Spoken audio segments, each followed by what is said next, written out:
बाळा, आमचीच आठवण काढत होतास ना, त्यामुळेच तर आम्ही प्रकट झालो. अरे मायबाप मानतोस ना आम्हाला, मग तुला पैशांची गरज असताना सांगायचं ना. कोणापुढेही हात पसरू नकोस.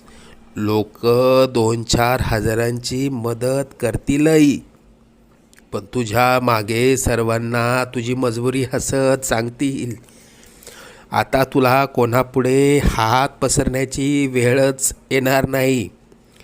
तू आजपर्यंत भरपूर दुःख सहन केलंस.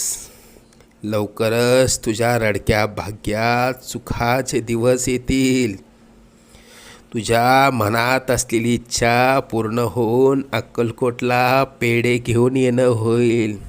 येशील ना आम्हाला भेटायला अक्कलकोटला?